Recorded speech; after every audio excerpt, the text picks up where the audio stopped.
번째 주일입니다. 10월은 열매 맺는 달이기도 하고 10월은 정말로 풍성한 열매를 거두는 또 축복의 달이기도 합니다. 우리 옆사람, 앞사람, 뒷사람 인사 나실 때 축복합니다, 사랑합니다 인사 한번 하겠습니다. 축복합니다, 사랑합니다, 인사 한번 나누시기 바랍니다.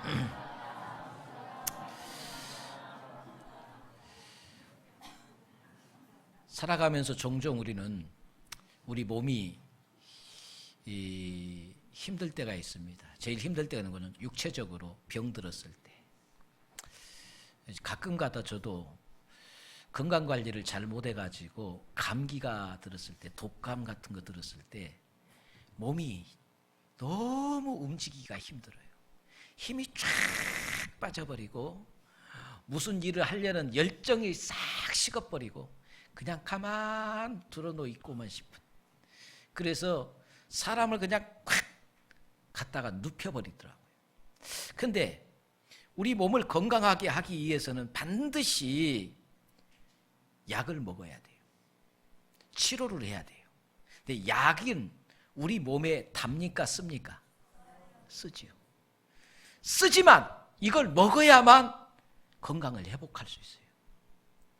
그래서 우리 몸의 건강을 위해서는 쓰딘 쓴 약도 우리가 먹어야 돼요. 또 누워있던 우리 몸을 일으켜 세우기 위해서는 피곤하고 지쳤을 때는 또 가서 영양제도 하나씩 맞고 오잖아요. 영양제도 하나, 주사도 맞습니다. 남자들이 특별히 보니까 덩치는 크고 그런데 남자들이 제일 무서워한 게 주사더라고요. 저도 감기가 걸려도 병원에 가면은 되도록이면 의사 선생님한테 주사 안 맞고 약으로 해결할 수 있도록 약을 좀 세게 지어주세요.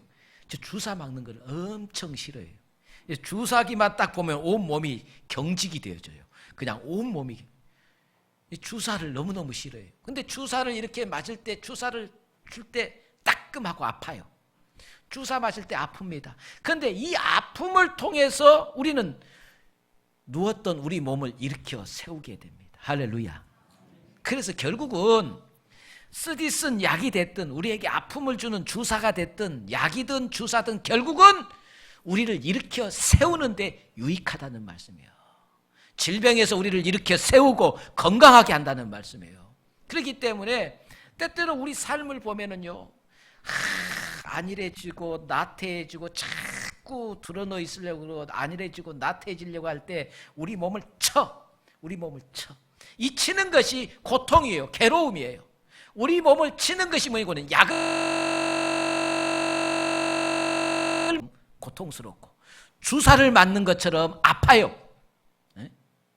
새벽에 여러분 새벽 예배 나오려고 할 때 새벽에 더 자고 싶잖아요.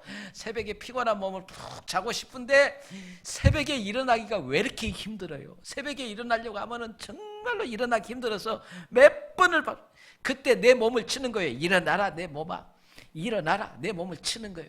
쳐서 일으킬 때 이게 쉬운 일이 아니에요.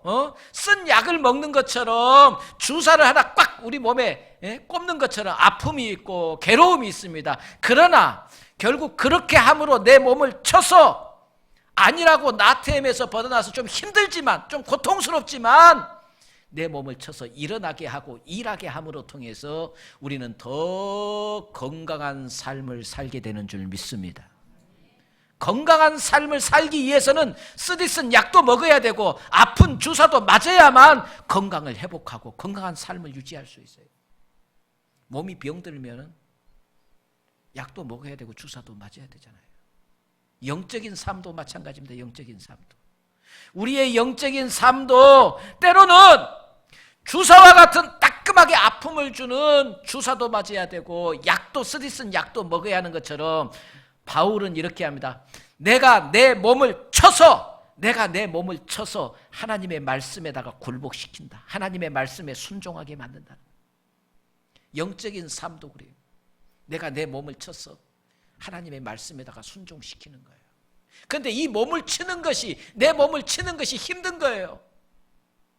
아니 왜 몸을 쳐야 됩니까? 여러분, 제가 오늘 말씀의 제목을 나는 빚진 자라고 세웠어요. 나는 빚진 자. 빚진다는 거 한번 생각해 보세요. 빚진다는 거. 바울은 오늘 이렇게 고백합니다. 모든 사람에게 나는 다 빚진 자라. 그리고 자신을 소개합니다. 헬라인이나 야마인이나 지혜 있는 자나 어리석은 자나 살 것 없이 이 땅에 있는 모든 사람들에게 나는 빚진 자라. 이게 바울의 고백입니다. 여러분, 빚을 진다는 것이 참 얼마나 힘든 것인지 빚을 져본 사람만이 알아요. 빚을 지고 살면은 마음에 평안이 있어요, 없어요? 평안이 없어요. 빚을 지게 살면은 항상 짓눌림을 받게 됩니다. 부담감을 안고 살아요. 편안한 삶을 살 수가 없어요.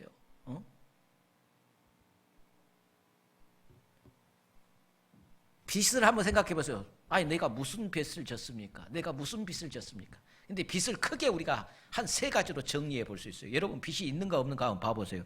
우리가 빚을 크게, 첫째적으로는 우리가 살면서 경제적으로 물질의 어떤 사용을 위해서 물질에 사용할 텐데 물질이 없어서 누군가에게 물질을 빌려다가 쓰게 되면 이건 경제적인 빚을 진 거예요. 그러지요? 경제적인, 물질의 경제적인 빚을 진 거예요. 돈을 빌리는 거, 이거 다 경제적인 빚이에요.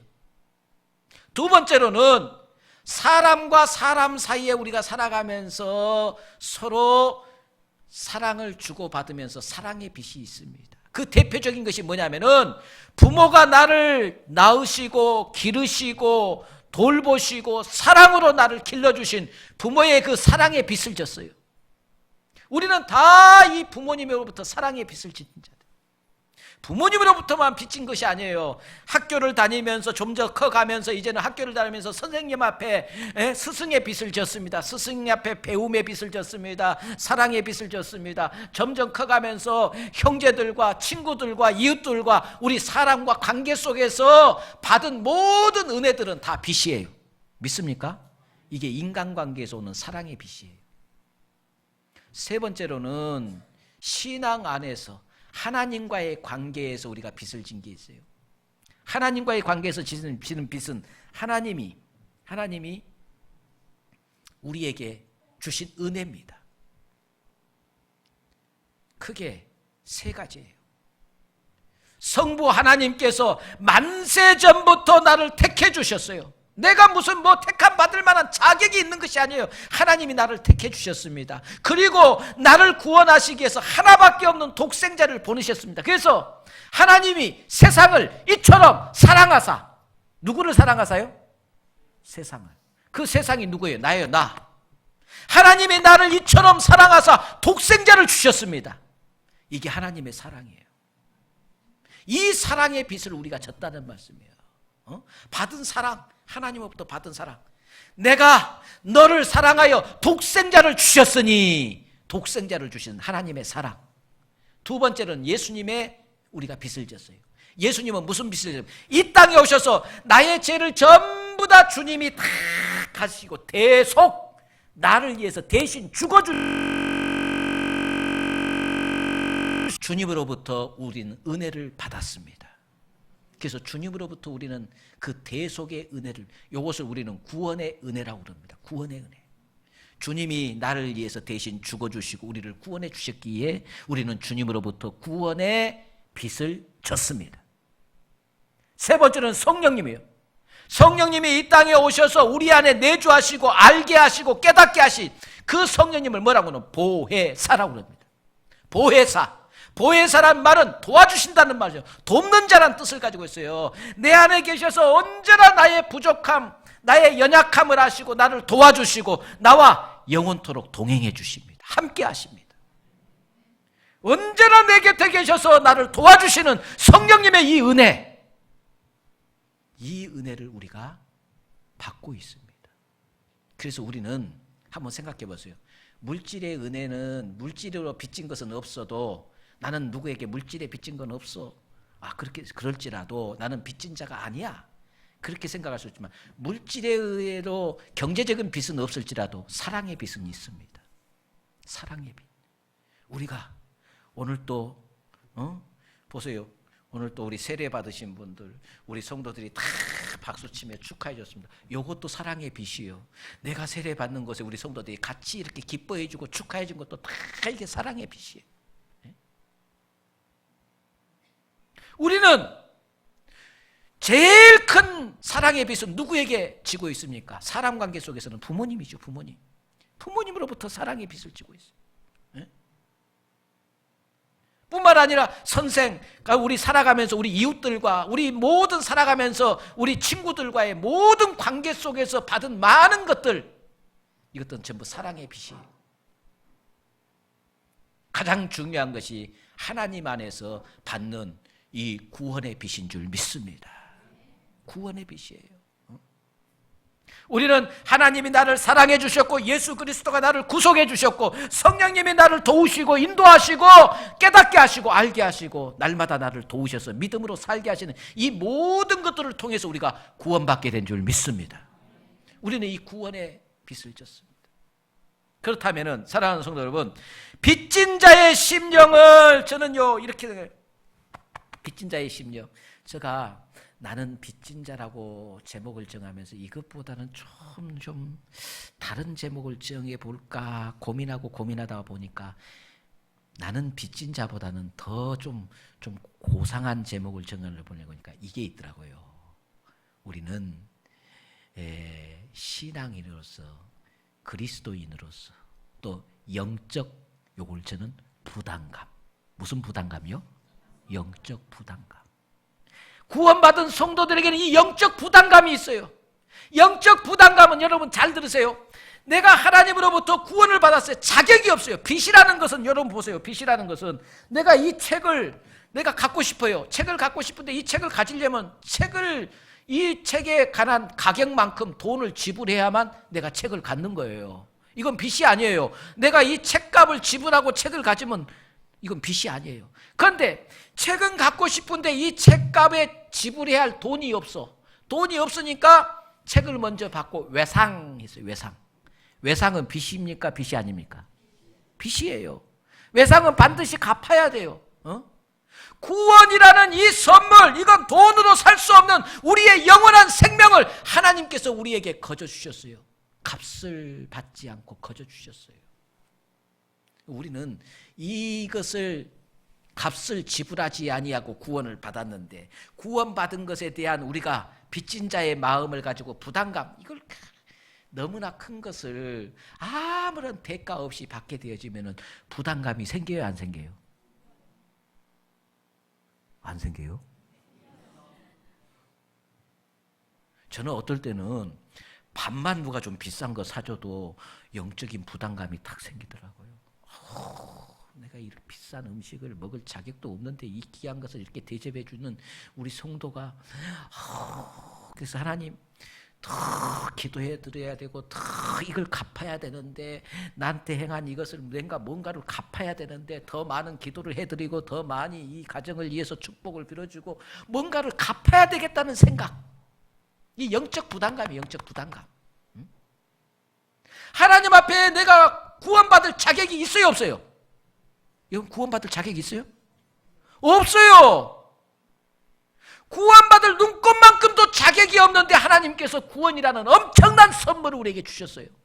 이걸 받고 보니까 영적인 부담감이 너무 생겨서 뭔가를 받은 은혜에 대해서 감사를 하고 빚진 자의 마음을 가지고 뭔가를 하고 싶은데 하나님 앞에 할 수가 없어. 하나님 앞에. 그래서 하나님께서 마태복음 25장의 심판에 대해서 양과 염소의 비유를 통해서 빚진 자가 어떻게 해야 되는 빚 갚는 것인가를 우리에게 말씀해 주고 있습니다.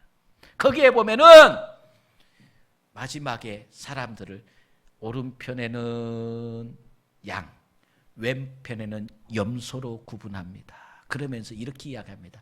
내가 굶주렸을 때, 내가 갇혔을 때, 내가 헐벗었을 때 너희들은 나를 돌아보지도 아니하고 먹을 것도 주지 아니하고 입을 것도 주지 아니하고, 그랬더니 이 왼편에 있는 자들이 이렇게 이야기합니다. 언제 주님이 배고팠고 언제 주님이 헐벗었고 언제 주님이 감옥에 갇혔고. 그때 주님께서 이렇게 합니다. 가난한 자들에게 내 이웃들에게 하지 않는 것이 내게 하지 않는 것이라. 오른편에 있는 자들에게 내가 헐벗을 때 너희들이 입을 것을 줬고 내가 굶주렸을 때 먹을 것이 줬고 그때 오른편에 있는 자들이 언제 주님, 우리는 주님한테 한 적이 없는데요. 내 가난한 자들에게 한 것이 곧 누구에게 한 것이라? 내게 한 것이라. 주님께 한 것이라고 그랬어요. 그렇다면 구원받은 이 감격과 기쁨, 이 은혜를 갚아야 되는데 어떻게 갚냐 그 말씀이에요. 갚는 방법은 우리 주변에 하나님을 알지 못하는 사람들을 주님 앞에 인도하는데 내가 구원을 받을 자격이 없어요. 예를 들면 이거예요. 오늘 시간이 없으니까 한마디만. 자 보세요. 우리가 죄악 가운데 예전에 우리가 구원받기 전에는 죄악에 휩쓸려서 떠내려서 우리가 죽어가고 있었어요. 죽어가. 죄악이라는 세상의 죄악의 물결에 휩쓸려서 우리가 죽어가고 있습니다. 그때 누군가가 우리에게 복음이라는 복음, 하나님의 말씀인 이 복음이라는 밧줄을 우리에게 던져주었어요. 그래서 우리가 그 복음의 밧줄을 붙잡고 죄악에 떠내려가 죽을 수밖에 없는 우리가 구원을 얻게 된 것입니다. 할렐루야. 지금도 세상에 믿지 않는 다 모든 사람들은 죄악에 떠내려가 영원의 멸망의 길로 가고 있습니다. 그런 오늘 우리에게 너희가 예전에 구원의 밧줄을 던져서 그 구원의 밧줄을 통해서 너희가 구원을 받았으니 이제 너희도 가서 뭐하는 자가 되라? 구원의 밧줄을 던지는 자가 되라는 말씀이에요. 이게 복음. 복음의 밧줄을 집어 던져야 돼요. 이것이 복음을 전하는 거예요. 가난한 자나 부한 자나 많이 배운 자나 적게 배운 자나 상관없이 누구에게든지 이 복음은 전해야 되는 줄 믿습니다. 이 복음의 이 밧줄을 세상 사람들에게 던져서 그것은 구원받을 자들은 하나님이 선택한 자들은 밧줄을 꽉 붙잡을 것이고 구원받지 않을 자들은 밧줄을 던져줘도 절대 안 받을 거예요. 안 잡을 거예요. 우리가 복음을 던진다고 해서 복음의 밧줄을 던진다고 다 그 복음의 밧줄을 붙잡고 구원받는 것이 아니에요. 선택된 자들만 그래요. 우리는 누가 선택되든지 알 수가 있어요, 없어요? 알 수가 없어요. 그래서 성경은 전도의 미련한 방법을 통해서 하나님이 선택한 자들을 구원시키기를 원하세요.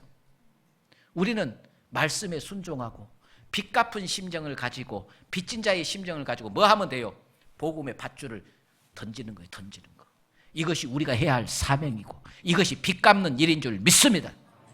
내가 받을 자격이 없는데 하나님의 구원이라는 엄청난 선물을 내게 안겨줬습니다. 이것을 받고 보니까 부담감이요, 부담감. 받을 자격이 없는데 이 엄청난 것을 주었어. 이 부담감을 가지고 나도 이제는 뭔가를 해야 돼요. 그것이 이 부담감을 줄이는 거예요. 빚진 자의 마음을 줄이는 거예요. 그래서 우리가 나가서 바울이 뭐라고 그랬습니까? 바울이 고린도전서 9장 16절에 내가 복음을 전할지라도 자랑할 것이 없으면 내가 부득불할 일임이라. 만일 복음을 전하지 아니하면 내게 화가 있을 것입니다. 사람이요, 은혜를 받아도 요즘은 은혜를 감사하지 아니하고 은혜를 은혜로 갚지 아니하고 은혜를 오히려 악으로 갚는 사람도 있어요. 세상이 그렇게 험해졌어요. 그래서 요즘 보세요. 옆에서 사람이 죽어가도 개인이 거기 관여에 있다가는 어떤 또 봉변을 당할지 모르니까 냅둬 신경 쓰지 마. 나하고 상관없는 거 신경 쓰지 마. 난 요즘 사람들이 개인주의, 이기주의가 너무나 했고 옆에서 사람이 죽어가도 신경 안 써요. 네? 괜히 거기 휩쓸려가지고 무슨 봉변 당할지 모르니까 아예 옆에서 사람이 죽어가든 뭐하든 신경 쓰지 말라는 거예요.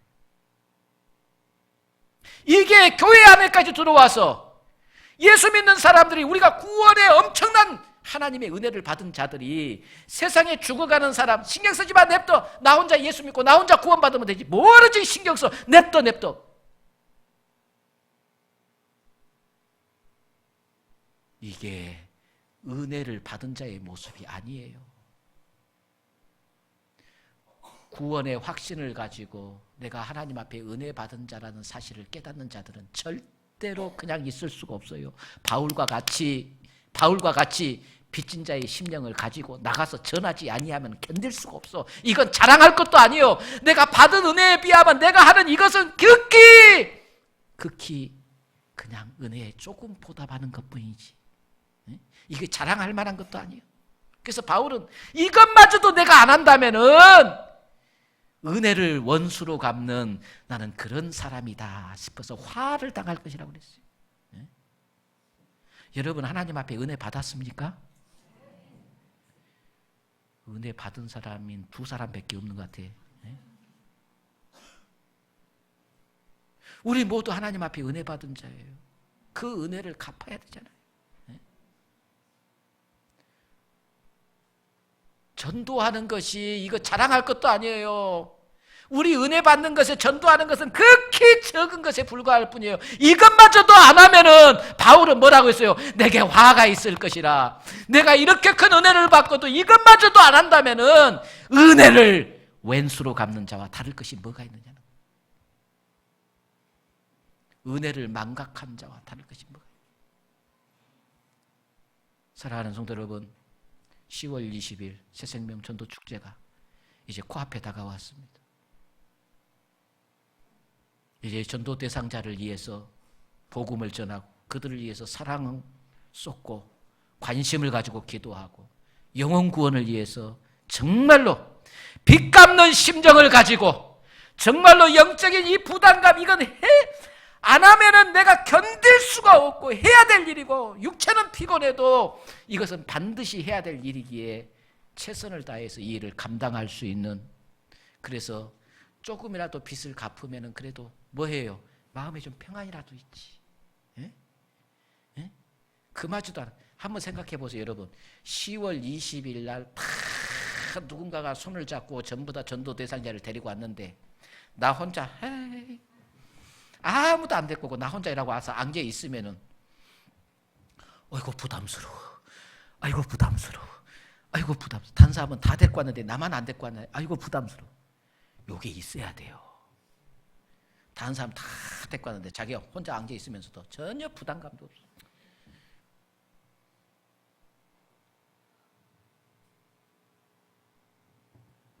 얼굴이 너무 두꺼워도 못 써. 우리가 받은 은혜에 대한 감사가 있어야 되지 않겠어요? 뭔가 해야만 내가 이 부담감에서 좀 벗어나기 위해서, 영적인 부담감이에요. 하나님이 내게 주신 은혜가 너무 큰데 내가 뭔가를 좀 해야 되겠는데 이것마저도 안 하면은 나는 정말로 뭐예요? 은혜를 망각하고 은혜를 정말로 왼수로 갚는 자와 다를 것이 없어. 그래서 바울은 이것마저도 안 하면은 내게 화가 임할 것 같다. 화가 임할 것 같다. 받은 은혜에 비해서 우리가 하는 전도는 극히 적은 거지만 그래도 그거라도 해야만 내가 마음의 위로를 받을 것이다. 빚진 자의 심정을 가지고 최선을 다해서 우리 한번 전도에 힘쓰시기를 주의 이름으로 축원합니다. 빚진 자라는 찬양이 있습니다. 우리 찬양 한번 부릅시다.